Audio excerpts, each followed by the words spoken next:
Plus de solidarité au sein de l'UEMOA pour lutter contre le terrorisme dans la région. L'appel a été lancé ce dimanche par le président en exercice de l'Union, Alassane Ouattara, à l'ouverture du sommet extraordinaire de la conférence des chefs d'État et de gouvernement de l'Union économique et monétaire ouest-africaine. Aujourd'hui, 5 juin, a commémoré la journée mondiale de l'environnement. Les réflexions privilégient cette année une lutte acharnée contre le commerce illégal de la vie sauvage. Ici en Côte d'Ivoire, c'est la ville d'Adiaké, ville côtière qui abrite le parc national des îles et Hautes-Îlets, qui a été choisi pour marquer l'événement. Esther Memel, sur la plus haute marche du concours Miss Côte d'Ivoire, la candidate de la région des Lacs, s'est distinguée du lot et a convaincu le jury. Cette édition a enregistré une innovation. La Miss est suivie de 4 dauphines contre 2 les années antérieures. Et puis au Niger, c'est un véritable carnage qui a eu lieu à Bosso, ville frontalière du Nigeria, attaquée puis mise à sac durant toute la nuit de vendredi à samedi par le groupe terroriste Boko Haram. Les insurgés nigérians ont infligé de lourdes pertes aux forces loyalistes au moment de l'assaut, 32 morts et des dizaines de blessés. Voilà pour le sommaire. Bonsoir à tous, bienvenue dans la grande édition. Ce soir, la communauté musulmane nationale scrute le ciel à la recherche de la lune. Si le croissant est observé ce dimanche, le jeûne du Ramadan débute demain. Si tel n'est pas le cas, le Ramadan débutera mardi. Le Conseil supérieur des imams en Côte d'Ivoire est réuni en ce moment à la grande mosquée de la Riviera Golfe pour coordonner toutes les activités autour de la recherche de la lune. Pour avoir la primeur de l'information, restez en notre compagnie. Vous aurez plus de précisions d'ici quelques heures. Cheikh Hadjibou Soumaré restera encore quelques temps à la tête de la commission de l'UEMOA. Ainsi, on a décidé le sommet extraordinaire de la conférence des chefs d'État et de gouvernement de l'Union économique et monétaire ouest-africaine, tenu ce dimanche à Dakar et présidé par le président Alassane Ouattara. Le Sénégalais sera à son poste jusqu'au prochain sommet, un sommet qui s'est aussi prononcé sur la santé économique de la région, ainsi que la solidarité des États membres pour venir à bout du terrorisme. Le compte-rendu de notre envoyé spécial à Dakar, Viviane Haïma. Désigné le 8 janvier dernier par ses pairs de l'UEMOA pour tenir les rênes de l'Union économique et monétaire ouest-africaine, le président de la République Alassane Ouattara a en charge de conduire l'organisation commune dans l'environnement économique et sécuritaire difficile actuel.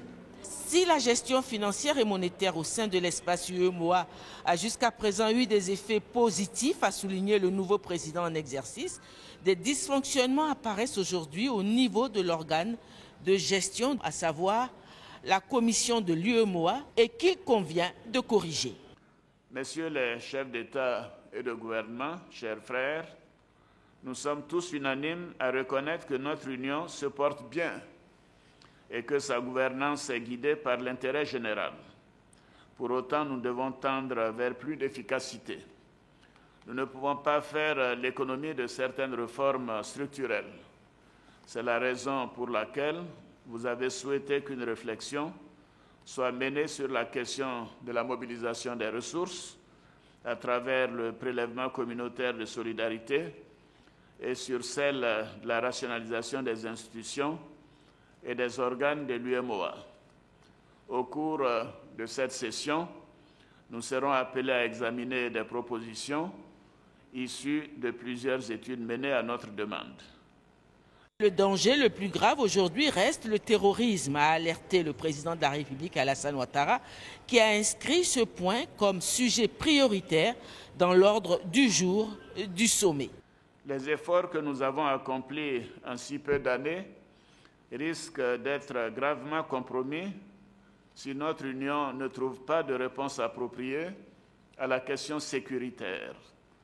La situation dans notre sous-région n'a jamais été aussi préoccupante que ces derniers mois.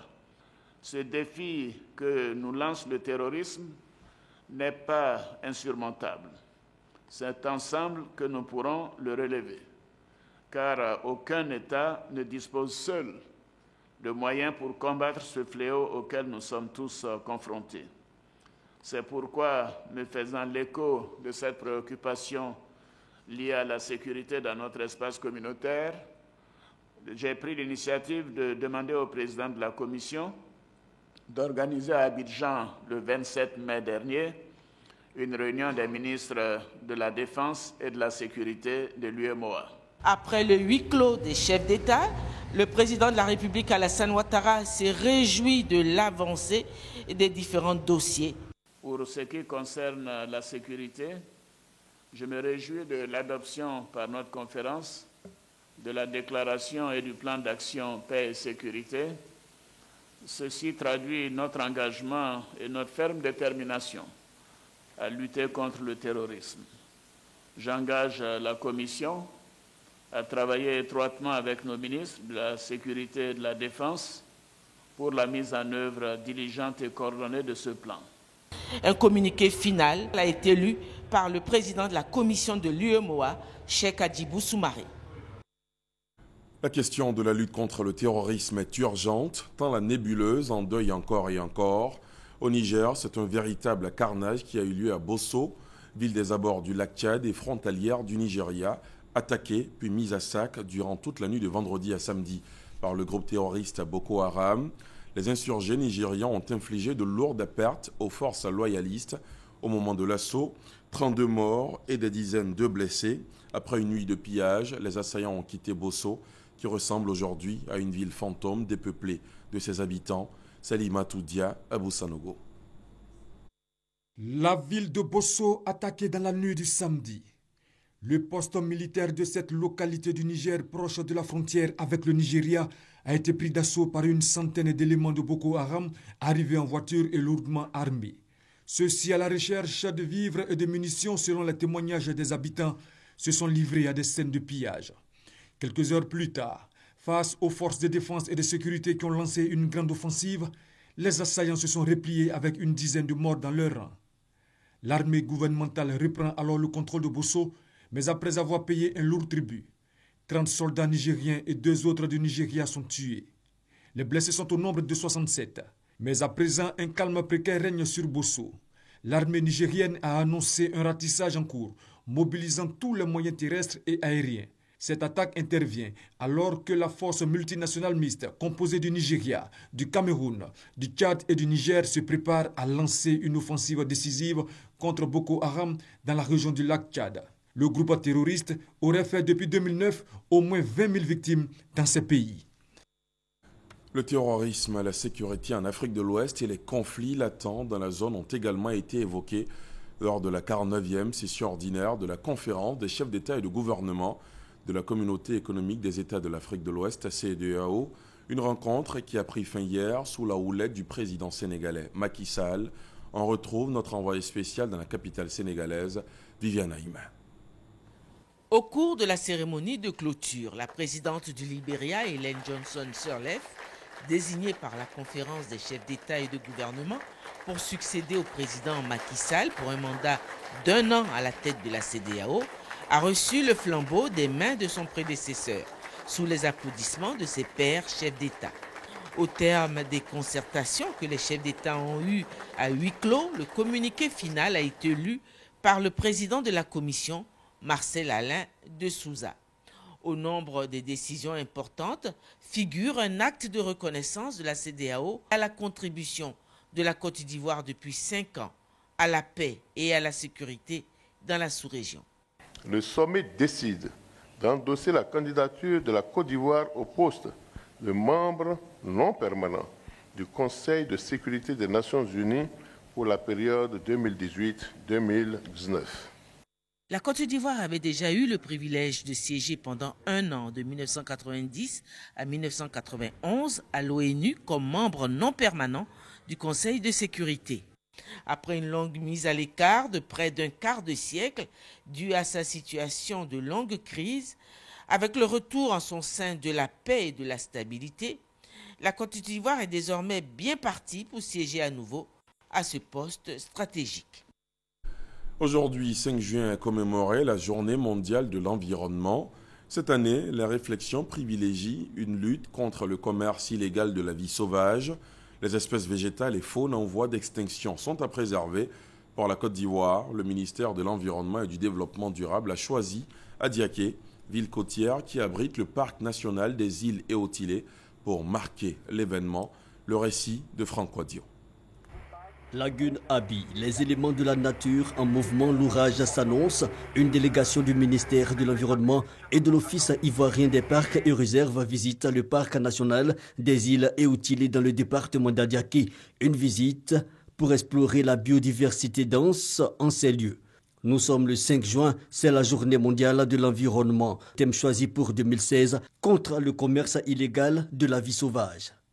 Nous sommes rendus ici aux îles Eotilé pour sensibiliser la population sur l'intérêt de préserver le parc national des îles Eotilé. C'est un écosystème qui renferme une grande biodiversité et lorsque nous avons visité ces îles, on s'est rendu compte de l'esthétique, de la beauté et des espèces fauniques qui y sont et qui sont des espèces médicamenteuses. En Côte d'Ivoire, comme dans le monde, il y a de nombreuses espèces animales et végétales à protéger. Et cela a été réaffirmé par le directeur de cabinet adjoint représentant le ministre Alakwadio Rémy, ministre de l'Environnement et du Développement durable à Adiaké, ville choisie pour la célébration officielle. Et il s'agit, à travers cette journée-là, de sensibiliser les élus que nous sommes, les chefs traditionnels qui sont venus nombreux, de sorte qu'en retour, ils puissent eux aussi sensibiliser les populations, les prévenir sur les risques un peu de comportements pervers qui nuisent à l'environnement. Et je pense qu'à travers cela, nous avons servi de relais. Ce que nous demandons aux populations, c'est de travailler en symbiose avec le ministère pour qu'on puisse préserver ces écosystèmes. Lancé depuis 1972 par le Programme des Nations Unies pour l'environnement, la Journée mondiale de l'environnement explore chaque année les questions essentielles de la protection de l'environnement. La Côte d'Ivoire tient à la préservation de l'environnement. Après sa participation active à la COP21 à Paris, le pays a désormais les yeux rivés vers la 22e conférence des parties COP22 qui se tiendra à Marrakech. Les Ivoiriens viennent de prendre part à un panel sur le thème de Paris à Marrakech, de la COP21 à la COP22, événement initié par l'Observatoire social international Afrique subsaharienne, l'éclairage d'Herman Yamia. Fini la COP21 à Paris, les regards désormais tournés vers Marrakech pour la COP22. La Côte d'Ivoire affûte donc ses armes pour une participation honorable à cette rencontre internationale sur le climat. Au cours de cette conférence panel, initiée par l'Observatoire social international Afrique subsaharienne OSIAS, il s'est agi d'échanger avec des experts dont certains ont participé à l'élaboration du document présenté par la Côte d'Ivoire à la COP21 sur les enjeux, les engagements, mais aussi les actions prioritaires de la feuille de route de la Côte d'Ivoire. Nous voulons vraiment être une force de proposition. Donc nous avons réuni des experts aujourd'hui qui vont échanger sur la restitution de la COP21, mais également prendre des décisions importantes au niveau de la COP22 pour notre pays et également au niveau de la sous-région. Cette conférence vise à faire connaître aussi les projets que le groupe de travail environnement et développement durable et ses partenaires experts veulent accompagner dans le cadre de la mise en œuvre de la feuille de route de l'accord de Paris pour les 4 prochaines années et après. La COP21, on est parti des besoins de la Côte d'Ivoire et des engagements qu'on a pris. Et la COP22, c'est qu'est-ce qu'on va mettre en œuvre pour pouvoir, les projets qu'on va mettre en œuvre pour pouvoir répondre en fait aux engagements qu'on a pris. On a décidé de supporter 5 projets. Cette action de l'Observatoire social international OSI s'inscrit dans l'action du gouvernement qui a identifié et veut mener des programmes d'action prioritaires dans les secteurs de l'énergie-transport, de l'agriculture, foresterie, des déchets pour les mises en œuvre. La Côte d'Ivoire fait évidemment des progrès importants dans sa volonté de préserver l'environnement. Le pays vient de se doter d'un PIF, un programme d'investissement forestier. Le document stratégique a été présenté aux rois et chefs traditionnels lors d'un atelier de sensibilisation et d'information. Il vise à leur expliquer non seulement le PIF, mais aussi le programme RED+, afin qu'ils soient des acteurs dans leur mise en œuvre. Le compte-rendu d'Abou Sanogo. Agriculture zéro déforestation. L'une des priorités du ministre de l'Environnement et du Développement durable, Alakwadio Rémy. Pour lui, l'atteinte de cet objectif passe avant tout par la sensibilisation des acteurs du secteur agricole, mais aussi et surtout par la participation des rois et chefs traditionnels de Côte d'Ivoire au processus de restauration du couvert forestier fortement dégradé. Toutes ces actions contre la déforestation ont capté l'attention de la Banque mondiale. Résultat, la Côte d'Ivoire bénéficie du PIF, le programme d'investissement forestier. Cible de ce programme, peuples autochtones et communautés locales.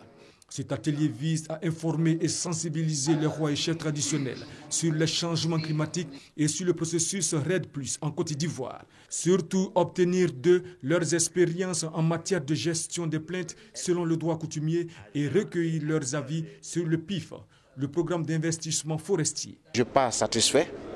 Je pense que nous avons le devoir de la démultiplication.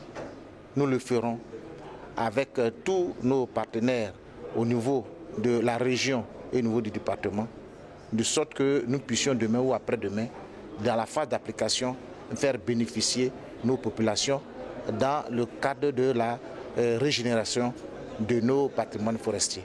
Le ministère, en initiant cet atelier, souhaite simplement impliquer tous les maillons de la chaîne pour mieux doter la Côte d'Ivoire d'une ceinture verte. Aujourd'hui, la Côte d'Ivoire ne possède que moins de 3 millions de forêts. Les effets néfastes s'en ressentent déjà. Ici en Côte d'Ivoire, il est interdit de fumer en public. Quel est aujourd'hui, plusieurs mois après la promulgation de cette loi, le constat sur le terrain? Le sujet a été abordé ce 13h sur nos antennes par le directeur coordonnateur du programme national de lutte contre le tabagisme. Dr Ernest Zotoy répondait aux questions d'Alvorassa dans le magazine du dimanche. Voici un extrait. C'est pour protéger la population ivoirienne que le président a signé ce décret-là. Surtout la population non-fumeur. Donc c'est une décision juste et louable que tout le monde devait respecter en principe, sans même un coup de bâton, sans même crier gare. C'est de faire comprendre à l'Ivoirien que l'Ivoirien doit protéger sa santé. Et que la cigarette, la fumée de la cigarette, et surtout même que la fumée qui sort du bout de la tige est 10 fois plus toxique que ce qui est inhalé par le consommateur. Et donc il est important de sensibiliser cette population ivoirienne-là et qu'elle comprenne son bien fondé. Donc c'est une sensibilisation que nous faisons, que nous essayons de faire. Et secondairement, si ça ne va pas, il faut prendre des sanctions. Le mot d'ordre de grève annoncé par plusieurs organisations syndicales pour protester contre la réforme de l'organisation du brevet de technicien supérieur BTS a été levé. Un accord semble avoir été trouvé entre les syndicats en tête des réclamations et le ministère de l'Enseignement supérieur et de la Recherche scientifique. Je vous propose d'écouter la déclaration conjointe de ces organisations. Camarades étudiantes, camarades étudiants des grandes écoles de Côte d'Ivoire, au terme donc de ces rencontres, nous sommes heureux de vous annoncer que nos points de revendication qui étaient les plus importants ont été pris en compte. Ainsi, les inscriptions des camarades candidats au BTS sont ouvertes à l'adresse 3xW examen au pluriel bts.net. Le dépôt des dossiers pour les candidats libres auront lieu à la direction des examens d'OREX et non à l'université. Concernant l'enrôlement biométrique, toutes les garanties nous ont été données que cette opération débutera le lundi 13 juin 2016 dans les établissements.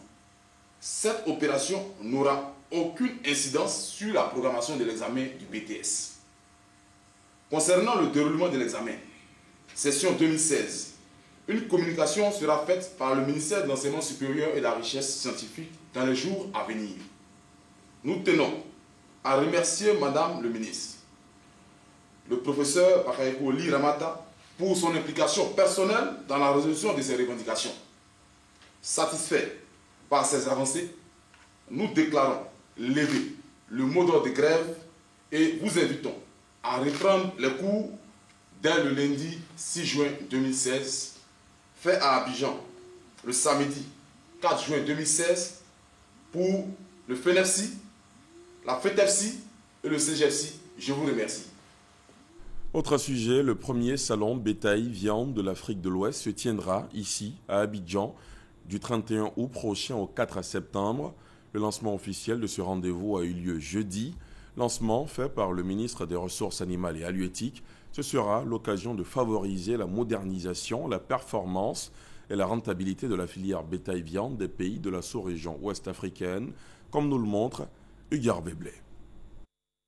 La filière bétail-viande dans toute sa diversité et les populations abidjanaises sont invitées à la découvrir au premier salon organisé par la Confédération des fédérations nationales de la filière bétail-viande de l'Afrique de l'Ouest. À tous ceux qui arpenteront les couloirs du salon international bétail-viande de l'Afrique de l'Ouest, la possibilité est offerte d'en savoir davantage sur les bovins, caprins et autres ruminants. On a jugé bon pour faire un salon aussi parce que tout le temps, ça en Europe, on nous invite. Et chez nous, or ici aussi, on fait de l'élevage. Chaque président de fédération nationale, ils sont prêts à venir avec des animaux pour exposer, pour montrer les qualités. Lancé officiellement en fin de semaine à Abidjan par le ministre des Ressources animales et halieutiques, le CIPVA 2016 devra favoriser la performance et la rentabilité de la filière. C'est d'abord de nous mettre ensemble pour valoriser les produits au niveau de l'élevage. Ensuite, nous mettre ensemble pour échanger sur tout ce qui peut nous permettre d'aller de l'avant et d'atteindre notre émergence dans le domaine de l'élevage. Le salon international bétail-viande de l'Afrique de l'Ouest est prévu à Abidjan du 31 août au 4 septembre cette année. Il est appuyé par l'USAID et de nombreux autres partenaires, tous soucieux de favoriser le développement soutenu et durable de la filière dans l'économie régionale, l'élevage contribuant jusqu'à 44% du produit intérieur brut agricole de certains pays de la sous-région. On en vient à cette signature de convention entre l'Agence Emploi Jeunes et une structure œuvrant dans le domaine de l'entrepreneuriat. Occasion également pour le ministre Sidi Touré de procéder au lancement de la phase 2 de l'opération Une formation, mon passeport pour l'emploi, un sujet de Grace Kando. Entreprendre à 0 francs, c'est possible. Ce concept est de la Fondation africaine pour l'entrepreneuriat et le développement économique, FAFED. Il vise à lutter contre le chômage des jeunes. Alors, pour la mise en œuvre de ce projet, l'Agence Emploi Jeunes et la Fondation africaine pour l'entrepreneuriat et le développement économique ont signé une convention. La Fondation a développé des techniques pour que les jeunes puissent démarrer leur entreprise sans recours à un financement extérieur. Quand l'entreprise est créée, quand le jeune a commencé à travailler, dans la croissance de l'entreprise, il a besoin de financement. Mais ce blocage de démarrage, nous l'enlevons et c'est quelque chose aujourd'hui qui a été éprouvé. Entreprendre à 0 francs permet aux jeunes de se rendre compte qu'il a la capacité en lui-même de pouvoir donc entreprendre avec des moyens souvent qu'il sous-évalue. Voilà, donc donner la capacité à ce jeune-là d'être autonome et entreprendre et également être un créateur de richesse. Toujours dans le cadre de l'employabilité des jeunes, le ministre Sidi Touré a procédé au lancement de la phase 2 de l'opération dénommée Une formation, mon passeport pour l'emploi. C'est fort des acquis de cette première édition que nous avons décidé d'organiser la deuxième édition de cette même opération, cette fois avec des améliorations. Nous passons pour cette année 2016 à un objectif minimum de 15 000 jeunes, soit un accroissement de l'ordre de 30% par rapport à 2015. L'opération Mon passeport pour l'emploi est gratuite. 720 sessions de formation seront dispensées aux jeunes sur toute l'étendue du territoire. C'était une militante engagée du Parti démocratique de Côte d'Ivoire, PDCI, Kra Bédié Madeleine, la sœur aînée de la famille Bédié, décédée le 20 novembre 2015, a été inhumée hier à Pépressou, village situé à 8 km de Daoukro, dans le centre du pays. Un ultime hommage lui a été rendu en présence de la grande famille Bédié, du Premier ministre, des membres du gouvernement, des présidents d'institutions de la République et de personnalités politiques des rois et chefs traditionnels.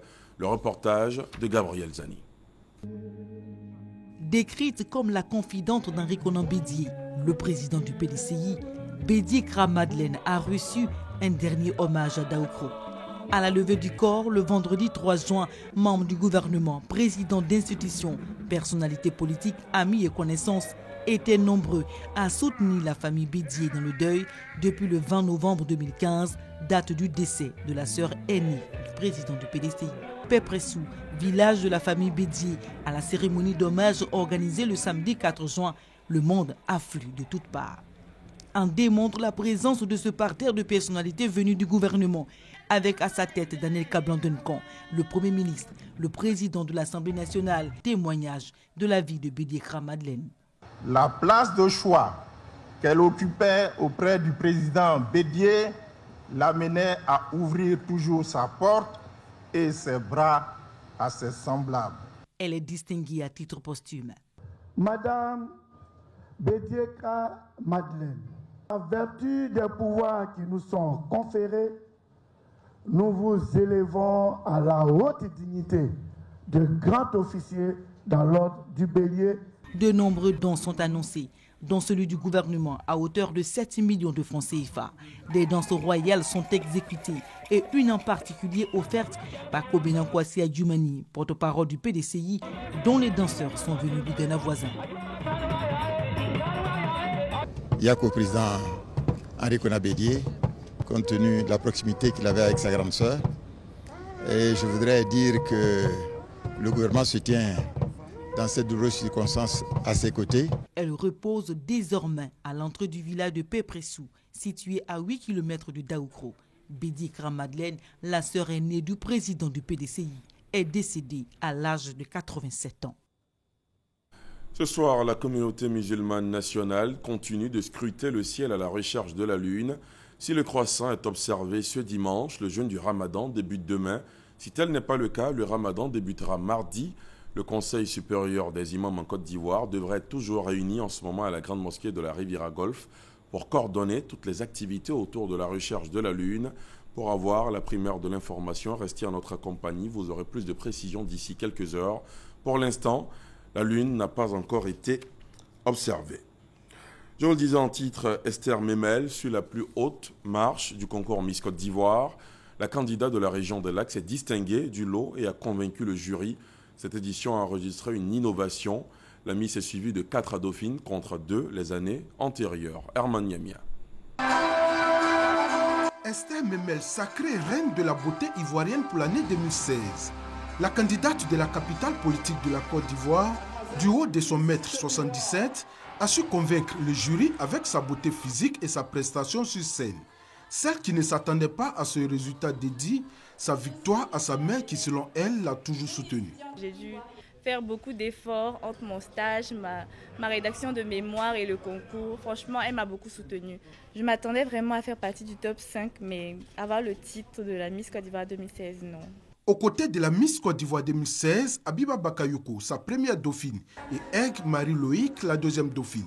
Ce verdict du jury a eu l'approbation du public qui a explosé de joie quand le résultat a été proclamé.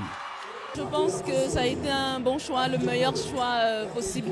Je la trouvais raffinée, beaucoup plus belle et très très charmante aussi. Je suis totalement d'accord avec le choix du jury. La candidate numéro 20 se dégageait quand même du lot parmi toutes celles qui sont passées. Esther Memel succède ainsi à Andrea Kakou, Miss Côte d'Ivoire 2015. Cette dernière se dit satisfaite de passer la couronne à une autre candidate venue de Yamoussoukro. Yamoussoukro devient ainsi une ville de grâce puisqu'elle enregistre sa 5e Miss. Dieu merci, c'est encore ma région qui gagne, donc je pense que je n'ai pas perdu, j'ai toujours gagné encore. Donc voilà, je ne suis pas du tout triste. Bien au contraire, c'est une autre page qui s'ouvre. J'étais Miss une fois et j'ai mis sa vie pour moi. L'innovation cette année pour le comité Miss Côte d'Ivoire qui célèbre son 20e anniversaire, ce sont les 4 dauphines qui accompagnent la Miss pour respecter les normes internationales des concours de beauté.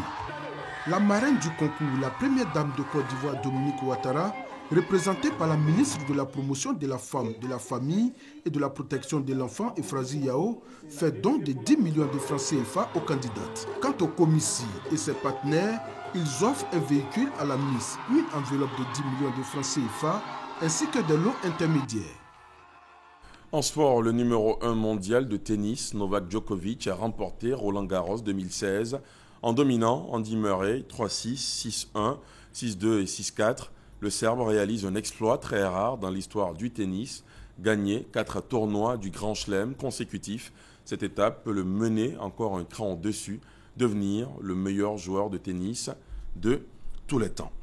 Et la crème du sport, surtout du football, à suivre ce soir dans Dimanche de foot. Au menu ce soir, le gros match à Bouaké entre les éléphants de Côte d'Ivoire et les panthères du Gabon.